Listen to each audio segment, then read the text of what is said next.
नमस्कार दोस्तों, GPS online class में आपका स्वागत है। दोस्तों, पिछले वीडियो में हम त्वचा की जो ओतिकी थी उसके बारे में अध्ययन कर रहे थे। त्वचा की ओतिकी में हमने त्वचा के जो दो स्तर थे, अधिचर्म और चर्म, दोनों के बारे में अध्ययन किया। अब आज का जो हमारा नया टॉपिक है वो है चर्म के व्युत्पन्न। क्या है?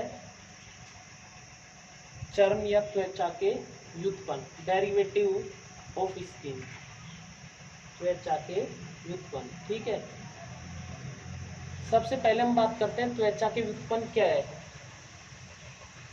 जो त्वचा होती है उस त्वचा में कुछ विशेष प्रकार की रचनाएं पाई जाती हैं। उन रचनाओं को त्वचा के व्युत्पन्न कहा जाता है। क्या कहा जाता है? त्वचा के व्युत्पन्न। तो देखेंगे एक बार हेडिंग हमारी त्वचा के व्युत्पन्न, इंग्लिश में बोलते हैं इसको derivative of skin. Derivative of skin यानी त्वचा के व्युत्पन्न। सबसे पहले हम बात करते हैं त्वचा के व्युत्पन्न क्या है। मानव की त्वचा में विशेष प्रकार की रचनाएं पाई जाती हैं। उन रचनाओं को क्या कहा जाता है? त्वचा के व्युत्पन्न। क्या कहा जाता है? त्वचा के व्युत्पन्न। ठीक है, अब हम बात करते हैं कि ऐसी कौन कौन सी जो रचनाएं होती हैं जिन्हें क्या कहा जाता है? त्वचा के व्युत्पन्न। उसमें पहली जो रचना है वो है रोम तथा इसकी संरचना। रोम तथा इसकी संरचना। रोम यानी जो बाल होते हैं, क्या है, इसकी संरचना कैसी होती है, किस प्रकार से इसका निर्माण होता है, इसके बारे में अध्ययन करेंगे हम। तो रोम अधिचर्म की सजीव, एक तो किससे? अधिचर्म जो होती है त्वचा का जो फर्स्ट स्तर है अधिचर्म, अधिचर्म की सजीव एवं सक्रिय मैलपीगी स्तर किससे होता है? एक तो अधिचर्म की सजीव कोशिकाओं से, दूसरा सक्रिय मैलपीगी जो स्तर होता है उससे किसका निर्माण होता है? रोम का। किसका निर्माण होता है? रोम का। वापस देखते हैं त्वचा की व्युत्पन्न क्या है। त्वचा में जो विशेष प्रकार की रचनाएं पाई जाती है, संरचनाएं जो पाई जाती है उन्हें त्वचा की व्युत्पन्न कहते हैं। त्वचा के व्युत्पन्न में सबसे पहले आता है रोम तथा इसकी संरचना। रोम तथा इसकी संरचना में क्या है? रोम अधिचर्म की सजीव, किसकी? अधिचर्म। अधिचर्म क्या है? त्वचा का जो पहला स्तर है अधिचर्म, दूसरा है चर्म। तो पहला जो स्तर होता है अधिचर्म, उस अधिचर्म की सजीव और सक्रिय मैलपीगी स्तर से किसका निर्माण होता है? रोम का। किसका निर्माण होता है? रोम का। अब हम बात करते हैं रोम के कितने भाग हैं। ठीक है, तो रोम के निम्न भाग होते हैं। सबसे जो पहला भाग है रोम पुटक। कौन सा है? रोम पुटक। रोम पुटक क्या होता है? रोम का जो आधार भाग होता है, रोम का आधार भाग जिस पर रोम टिका हुआ होता है। ठीक है, सबसे नीचे का भाग रोम का वो चर्म में धसा हुआ होता है। किस में धसा हुआ होता है? चर्म में। और चर्म में धसने के बाद यह क्या करता है? एक थैली जैसी संरचना बनाता है। क्या बनाता है? थैली जैसी संरचना, जैसे थैली जैसी संरचना। ठीक है, ऐसी। तो इस संरचना को कहा जाता है क्या? रोम पुटक। क्या कहा जाता है? रोम पुटक। इस संरचना को क्या कहेंगे? रोम पुटक। वापस देखेंगे एक बार, रोम पुटक क्या है? रोम का आधार भाग, रोम का जो आधार भाग होता है यानी सबसे नीचे का जिस पर रोम टिका वो होता है, उस आधार भाग से एक थैली जैसी संरचना का निर्माण होता है और आधार भाग चर्म में धसा हुआ होता है। इस धसे हुए भाग को क्या कहा जाता है? रोम पुटक। परिभाषा देखेंगे रोम पुटक क्या है। रोम का आधार भाग, कौन सा भाग? आधार भाग चर्म में धसा होता है। किसमें धसा होता है? चर्म में। चर्म क्या है? त्वचा का दूसरा स्तर। ठीक है, जो थैली के आकार की संरचना बनाता है। किसमें धसा हुआ होता है? चर्म में धसा होता है। किसमें धसा है? ये चर्म में। ठीक है, और चर्म में धसे होने के बाद एक थैली के आकार की संरचना बनाता है। किसके आकार की संरचना बनाता है? थैली के आकार संरचना बनाता है। इस संरचना को कहते हैं रोम पुटक। क्या कहा जाता है? रोम पुटक। तो रोम पुटक क्लियर हो गया। रोम पुटक होता क्या है? रोम का आधार भाग होता है, चर्म में धसा होता है तथा एक थैली के आकार की संरचना बनाता है। उस थैली के आकार की जो संरचना होती है उसको कहा जाता है रोम पुटक। क्या कहा जाता है? रोम पुटक। ठीक है, अब हम बात करते हैं रोम की जड़, यानी जो रोम होता है, बाल होता है, उसकी जड़। रोम पुटक के तल पर स्थित कोशिकाएं, किस पर? रोम पुटक। किसके तल पर? रोम पुटक के तल पर स्थित कोशिकाएं सक्रियता से विभाजित होती रहती है, सक्रियता से यानी तेजी से बार बार विभाजित होती रहती है और विभाजित होने के बाद रोम की जड़ का निर्माण करती है। वापस एक बार हम देखेंगे क्या है।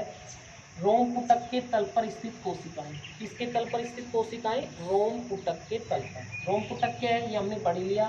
रोम का जो आधार भाग होता है, चर्म में दशा होता है, थैली जैसा आकार बनाता है, रोम पुटक कहलाता है। उस रोम पुटक के तल पर स्थित कोशिकाएं, रोम पुटक का जो तल है यानी आधारीय भाग होता है, उसका जो तल होता है, उस तल पर स्थित कोशिकाएं सक्रियता से विभाजित होती रहती है। सक्रियता से यानी तेजी से बार बार विभाजित होती रहती है। विभाजित होने के बाद रोम की जड़ का निर्माण करती है। किसका निर्माण करती है? रोम की जड़ का। जड़ चर्म में धसी रहती है। जो रोम की जड़ होती है वो कहाँ धसी हुई होती है? चर्म में। ठीक है, रोम पुटक भी चर्म में धसा होता है और रोम की जड़ भी किसमें धसी हुई होती है? चर्म में। ठीक है, रोम पुटक तो क्या है? रोम का आधार भाग है, चर्म में धसा होता है, थैली नुमाकार की संरचना बनाता है, रोम पुटक कहलाता है। ठीक है, और रोम पुटक के तल पर स्थित कोशिकाएं सक्रियता से बार बार विभाजन करती हैं, यानी लगातार तेजी से विभाजन करती हैं और विभाजन करने के बाद किसका निर्माण करती है? रोम की जड़ का। ठीक है, जड़ किसमें धसी हुई होती है? चर्म में। ठीक है, अब इसके बाद हम बात करते हैं रोम पैपिला। ठीक है, अगला जो रोम का भाग है वो कौन सा है? रोम पैपिला। ठीक, रोम पैपिला क्या है? रोम पुटक के पैंदे पर, किसके पैंदे पर? रोम पुटक के, इसी की बात कर रहे हैं हम। रोम पुटक के पैंदे पर एक छिछला गड्ढा होता है। जो रोम पुटक होता है इसके पैंदे पर, यहाँ जो पैंदा होता है, इस पैंदे में एक छिछला गड्ढा होता है। क्या होता है? एक छिछला गड्ढा होता है जिसमें चर्म की कोशिकाएं, चर्म की कोशिकाएं, जो चर्म होती है यानी त्वचा का जो दूसरा स्तर है, उस स्तर की कोशिकाएं एक घना गुच्छा बना लेती हैं। यानी यहाँ पर जो चर्म की कोशिकाएं हैं वो क्या करती हैं? एक घना गुच्छा बना लेती है। क्या बना लेती है? घना गुच्छा बना लेती हैं। इस गुच्छे को रोम पैपिला कहते हैं। क्या कहते हैं इस गुच्छे को? रोम पैपिला। वापस हम बात करते हैं क्या है रोम पैपिला।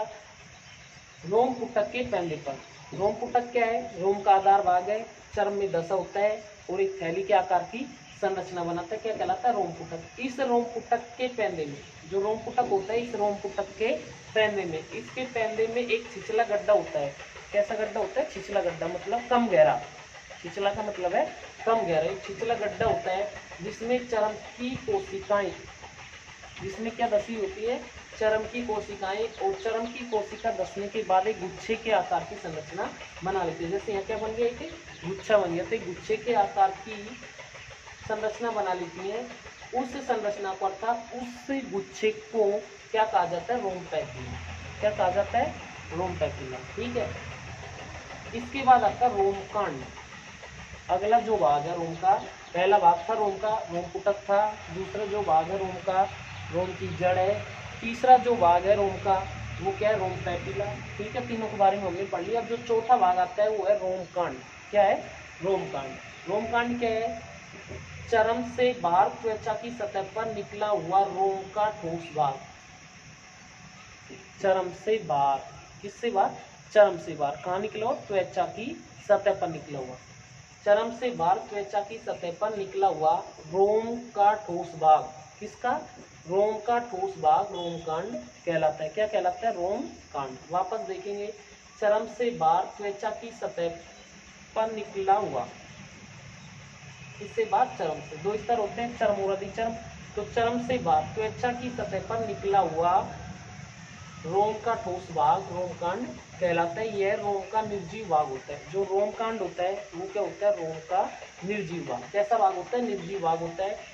इसके तीन भाग होते हैं। जो रोम कांड है उसको भी आगे कहाँ बांट दिया? तीन भागों में। ठीक है, वापस देखेंगे हम शुरू से एक बार।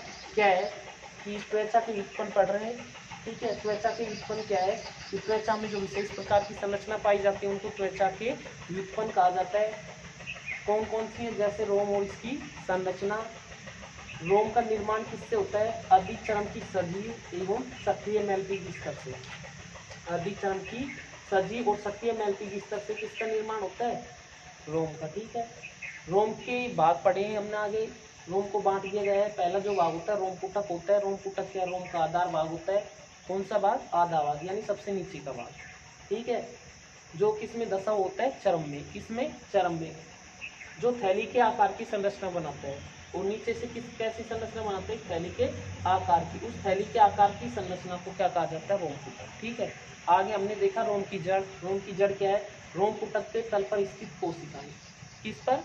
रोम पुटक का जो तल है, नीचे का जो तल है, इस तल पर स्थित कोशिकाएं सक्रियता से विभाजित होती हैं। कैसे होती है? सक्रियता से, यानी तेजी से बार बार विभाजित होती है, जो किसका निर्माण कर देती है? रोम की जड़, यानी रोम पुटक के तल पर स्थित कोशिकाएं विभाजन कर किसका निर्माण करती है? रोम की जड़ का। और रोम की जड़ किसमें धसी होती है? चर्म में, ठीक है। अगला जो हमने पढ़ा था रोम पैपिला। रोम पैपिला क्या है? रोम पुटक के पैने पर एक छिछला गड्ढा होता है। रोम पुटक जो होता है उस रोम पुटक के पैने पर, रोम पुटक के पैने पर ये जो निचला पैंड होता है, इसमें छिछला गड्ढा होता है, गहरा, अधिक गहरा नहीं होता है, कम गहरा होता है। तो छिछला गड्ढा होता है जिसमें चर्म की कोशिकाएं एक घना गुच्छा बना लेती है। जो चर्म की कोशिकाएं होती है वो इसमें क्या बना लेती है? एक घना गुच्छा बना लेती है। और गुच्छा बनने के बाद उस गुच्छे को कहा जाता है रोम पैपिला। क्या कहा जाता है? रोम पैपिला, ठीक है। रोम पैपिला से अगला था रोमकांड। रोमकांड क्या है? चर्म से बाहर त्वचा की सतह पर, चर्म से बाहर, किससे बाहर? चर्म से, ठीक है। चर्म से बाहर त्वचा की सतह पर निकला हुआ रोम का ठोस भाग, रोम का जो ठोस भाग यानी बाल का जो ठोस भाग है, कहाँ निकला हुआ है? चर्म से बाहर, ठीक है। चर्म से बाहर कहाँ पे होता है? त्वचा की सतह पर निकला हुआ रोम का ठोस भाग रोम कांड कहलाता है। क्या कहलाता है? रोम कांड। यह रोम का निर्जीव भाग होता है। कैसा भाग होता है? रोम का निर्जीव भाग, ठीक है। इसके 3 भाग होते हैं। जो रोम कांड है उसको आगे बांट दिया गया है, ठीक है। पहले तो रोम को बांटा था, अब आगे रोम कांड को बांट दिया गया है, ठीक है। पहला जो है उपत्वचा, उपत्वचा यानी ऊपर की त्वचा, ठीक है। यह रोम का सबसे बाहरी महीन व एक कोशिकीय हिस्सा है। उपत्वचा सबसे बाहर वाली, बाहर वाली त्वचा, ठीक है। उपत्वचा अर्थात सबसे बाहर वाली त्वचा। तो इसको हम परिभाषा के रूप में कैसे लिखेंगे? एक थ्योरी के रूप में कैसे लिखेंगे कि यह रोम का सबसे बाहरी भाग होता है। कैसा भाग होता है? सबसे बाहरी भाग होता है। इसकी जो कोशिकाएं होती है महीन होती है यानी बारीक होती है, वह एक कोशिकीय मोटा स्तर है। यानी इसकी जो कोशिकाएं होती हैं वो महीन होती है, और जो कोशिकाएं होती है वो कितने स्तर मोटी होती है? एक कोशिकीय स्तर मोटी। कितना? एक कोशिकीय स्तर मोटी। तो रोमकांड का पहला भाग उपत्वचा यानी ऊपर वाली त्वचा अर्थात बाहर वाली त्वचा, ठीक है। तो सबसे पहले तो हम ये लिख सकते हैं कि ये सबसे बाहर वाला भाग होता है, या बाहर वाला स्तर है, ठीक है। यह सबसे बाहरी भाग है। कैसा होता है? इसकी जो कोशिकाएं होती है वो महीन यानी बारीक होती है, वह एक कोशिकीय मोटा स्तर है। कैसा है? एक कोशिकीय मोटा स्तर, ठीक है। इसके बाद हम बात करते हैं वल्कुट। रोमकांड का जो दूसरा भाग है वो क्या है? वल्कुट। क्या है? वल्कुट। वल्कुट क्या है? यह मध्य स्तर है, यानी ऊपर का जो स्तर त्वचा, अंदर का जो स्तर है भीतर का वो मध्यांश। तो ये कौन सा स्तर हुआ? बीच वाला। वापस देखेंगे, उपत्वचा है जो रोमकांड का बाहरी भाग है, मध्यांश है वो आंतरिक भाग है। तो वल्कुट कौन सा हुआ? मध्य वाला भाग, मध्य स्तर, ठीक है। तो यह मध्य स्तर है रोमकांड का। क्या है ये? मध्य स्तर। इसमें रंगाकण पाए जाते हैं। क्या पाए जाते हैं? रंगाकण। रंगाकण का मतलब है रंगने वाले कण, रंगने वाले कण। या तो हम रंगाकण कहते हैं, ये रंगने वाले कण कहते हैं, या फिर हम कहते हैं रंजक कोशिका। रंजक कोशिका, ठीक है। रंजक कोशिका का क्या कार्य होता है? रंगने का। क्या कार्य होता है? रंगने का, ठीक है। तो रंजक कोशिका पाई जाती है किसमें? वल्कुट भाग में, अर्थात जो मध्य स्तर होता है रोमकांड का उसमें पाई जाती है रंगने वाले कण या रंजक कोशिका। ये रंजक कोशिकाएं क्या करती है? बालों को रंगने का कार्य करती है। किसका कार्य करती है? बालों को रंगने का। स्टूडेंट्स, कई बार क्या होता है कि जो रंजक कोशिका होती है,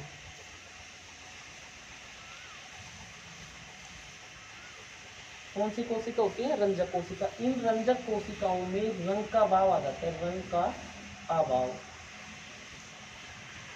अर्थात जो रंगाकण होते हैं उन रंग कणों में क्या आ जाता है, रंग का अभाव। और जब रंग का अभाव आ जाता है उस परिस्थिति में बाल में वायु प्रवेश कर जाती है, बाल में वायु प्रवेश कर जाती है।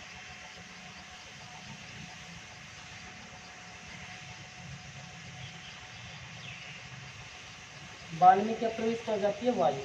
वापस समझेंगे, वलकुट भाग है, रोमकांड का मध्य स्तर होता है। मध्य स्तर में क्या होती है, रंगकण पाए जाते हैं। रंगकण यानी रंजक कोशिका, रंगकण यानी रंजक कोशिका। रंजक कोशिकाओं में किसका भाव होता है, रंग का भाव। किसका भाव होता है, रंग का भाव। तो जब रंग का भाव हो जाता है उस परिस्थिति में बाल में वायु प्रवेश कर जाती है। क्या प्रवेश कर जाती है, वायु, जिसके कारण बाल क्या हो जाते हैं, सफेद। जिसके कारण बाल क्या हो जाते हैं, सफेद।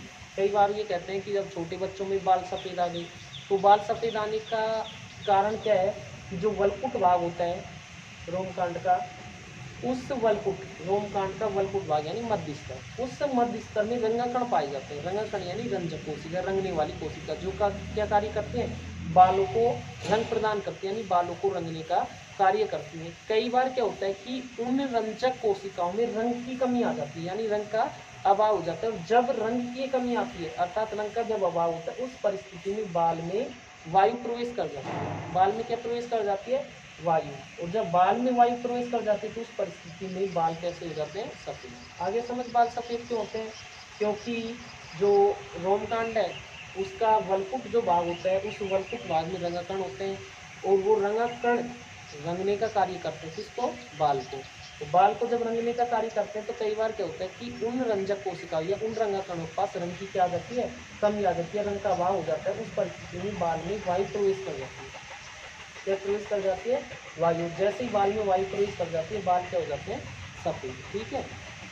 इसके बाद हम बात करते हैं, अगला जो स्तर आता है इसका, वो है मध्यांश। कौन सा है, मध्यांश। ठीक है। मध्यांश क्या है, उत्प्रेक्षा सबसे बाहरी भाग हो गया, वलकुट मध्य भाग हो गया, और जो मध्यांश है वो भीतरी भाग है। ठीक है, आंतरिक भाग है। तो यह रोम का सबसे भीतरी व मुख्य भाग होता है। क्या होता है, सबसे भीतरी भाग भी है और मुख्य भाग भी है। ठीक है। इसमें सटी हुई बहुकोणीय कोशिकाएं, इसमें कौन सी कोशिकाएं पाई जाती है, बहुकोणीय कोशिकाएं। कौन सी कोशिका पाई जाती है इसमें, बहुकोणीय कोशिकाएं। और बहुकोणीय कोशिकाएं एक दूसरे से सटी हुई होती है, यानी पास पास होती है। सटी हुई का मतलब पास पास। बहुकोणीय कोशिका रोम अक्ष बनाती है। क्या बनाती है, रोम अक्ष। वापस देखेंगे एक बार, मध्यांश यह रोम का सबसे भीतरी व मुख्य भाग होता है। मध्यांश जो होता है, ठीक है, रोमकांड का सबसे भीतरी भाग है, अर्थात रोम का सबसे भीतरी भाग है, और मुख्य भाग भी है, मेन भाग इसी को माना जाता है। इसमें क्या होती है, क्या होता है कि बहुकोणीय कोशिकाएं होती है। कौन सी कोशिकाएं होती है, बहुकोणीय कोशिका। और बहुकोणीय कोशिका एक दूसरे से सटी हुई होती है। बहुकोणीय कोशिका क्या होती है, एक दूसरे से सटी हुई होती है। ठीक है। और सटने के बाद क्या बनाती है, रोम अक्ष। क्या बनाती है, रोम अक्ष। ठीक है। अब हम बात करते हैं रोमकांड का अगला जो भाग आता है वो कौन सा है, लास्ट भाग है एरेक्टर फिलाइपेसिया। ठीक है। रोम की संरचना पढ़ रहे थे, रोम की संरचना में रोम के भाग पढ़ रहे थे। पहला जो भाग था रोम कुटक, दूसरा जो भाग है रोम की जड़, तीसरा जो भाग है रोम पैपिला, चौथा भाग है रोमकांड, और पांचवा जो भाग है, रोमकांड को तीन में बांटा था, उत्प्रेक्षा, वलकुट और मध्यांश में। पांचवा जो भाग है वो एरेक्टर फिलाइपेसिया। कौन सी है, एरेक्टर फिलाइपेसिया। ठीक है। एरेक्टर फिलाइपेसिया क्या है, ये पुटिका से निकलकर चरम में लगी होती है। किससे निकलकर, पुटिका से। ठीक है। जो रोम पुटिका होती है, उस रोम पुटिका से निकलकर चरम में लगी होती है। कहाँ पर लगी होती है, चरम में लगी होती है, तथा बालों को गति का संचालन करती है। बालों की गति का, यानी जो बाल होते हैं त्वचा पे रोम होते हैं, उन रोमों की या बालों की गति का संचालन करती हैं। कैसे करती हैं, कि जब ये संकुचित अवस्था में होती है, एरेक्टर फिलाइपेसिया संकुचित यानी जब सिकुड़ी हुई अवस्था में होती है, तो उस परिस्थिति में रोम खड़े हो जाते हैं। वापस समझेंगे, एरेक्टर फिलाइपेसिया क्या है, पुटिका से निकलकर चरम से लगी होती है। रोम पुटिका से निकलकर कहाँ लगी होती है, चरम से लगी होती है, तथा बालों को गति का संचालन करती है। यानी बाल जो गति करते हैं, हिलने डुलने का कार्य करते हैं बाल, ठीक है, उनकी गति का संचालन करते हैं। कौन, एरेक्टर फिलाइपेसिया। कैसे, कि जब एरेक्टर प्लाई पेशियां संकुचित अवस्था में होती है, तो उस परिस्थिति में क्या होता है, बाल खड़े हो जाते हैं।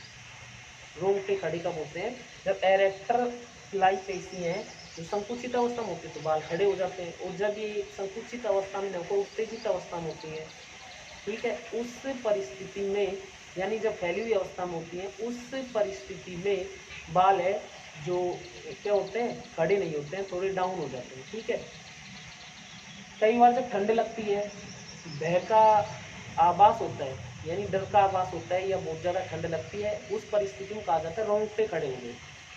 रोंगटे खड़े हो गए। रोंगटे खड़े होने का मतलब है कि जो रोम होते हैं वो खड़े हो जाते हैं। रोम खड़े क्यों हो जाते हैं, क्योंकि एरेक्टर जो प्लाई पेशियां हैं वो संकुचित अवस्था में हो जाती है। कौन सी अवस्था में, संकुचित अवस्था में। और जब ये संकुचित अवस्था में आती है उस परिस्थिति में रोम क्या हो जाते हैं, खड़े हो जाते हैं। ठीक है, तो स्टूडेंट्स आज हमने क्या पढ़ा, त्वचा के व्युत्पन्न पढ़ा। त्वचा के व्युत्पन्न में क्या होते हैं कि जो विशेष प्रकार की रचना होती है त्वचा में, त्वचा के व्युत्पन्न कहलाती है। रोम पढ़ा एवं इसकी संरचना। त्वचा के व्युत्पन्न में क्या पढ़ा हमने, रोम और इसकी संरचना। किससे निर्माण होता है रोम का, अधिचरण से। अधिचरण की जो सजी और मैलपीगी स्तर की जो कोशिकाएं होती हैं उनसे होता है। ठीक है, कितने भाग होते हैं रोम के, 5 भाग होते हैं। पहला है रोम पुटक, यानी रोम का जो आधार भाग होता है, थैली के आकार का होता है, चर्म में धसा होता है, रोम पुटक कहलाता है। अगला जो भाग है रोम की जड़। रोम की जड़ क्या होती है, रोम पुटक के तल पर स्थित जो कोशिकाएं होती हैं, रोम पुटक के तल पर यानी पेंडिकल स्थित जो कोशिकाएं होती हैं वो बार बार विभाजित होकर किसका निर्माण करती है, रोम की जड़ का। किसका, रोम की जड़ का। अगला जो पढ़ा था रोम पैपिला। रोम पैपिला क्या है, रोम पुटक के पेंडिकल एक छिछला गड्ढा होता है, यानी कमाकार का गड्ढा होता है, जिसमें चर्म की कोशिकाएं गुच्छा बना लेती हैं। उस गुच्छे को कहा जाता है रोम पैपिला। इसके बाद रोमकांड। रोमकांड क्या है, चर्म से बाहर त्वचा की सतह पर निकला हुआ रोम का ठोस भाग। चर्म से बाहर त्वचा की सतह पर निकला हुआ कैसा भाग, रोम का ठोस भाग क्या कहलाता है, रोमकांड कहलाता है। निर्जीव भाग होता है। ठीक है, रोमकांड को भी 3 भागों में बांटा, उपत्वचा, वल्कुट और मध्यंश। उपत्वचा जो होती है सबसे बाहर का स्तर होता है। ठीक है, महीन होता है, एक कोशिका मोटा होता है। वल्कुट जो होता है मध्य भाग होता है। रंजक कोशिकाएं होती है इसमें जो रंगने का कार्य करती है बालों को। जब रंजक कोशिकाओं में रंग की कमी आ जाती है तो वायु प्रवेश कर जाती है। वायु जब प्रवेश कर जाती है तो बाल सफेद हो जाते हैं। इससे जो अगला भाग था मध्यांश था, सबसे भीतरी भाग होता है, मुख्य भाग होता है। बहुकोणीय जो कोशिकाएं होती है इसमें सटी हुई होती हैं और रोमक्ष का निर्माण करती है। लास्ट जो भाग था इसका वो 5वां एरेक्टर प्लाई पेशियां। एरेक्टर प्लाई जो पेशियां होती हैं वो चर्म में लगी होती हैं, बालों को गति प्रदान करने का कार्य करती है। जब ये संकुचित अवस्था में होती है तो रोंगटे खड़े हो जाते हैं, रोम खड़े हो जाते हैं। और जब ये संकुचित अवस्था में नहीं होती उस समय बाल जो होते हैं त्वचा पे चिपक जाते हैं। तो दोस्तों आज के वीडियो में सिर्फ इतना ही। यदि आपको हमारा ये वीडियो पसंद आया तो हमारे YouTube चैनल को सब्सक्राइब करना न भूलें। धन्यवाद।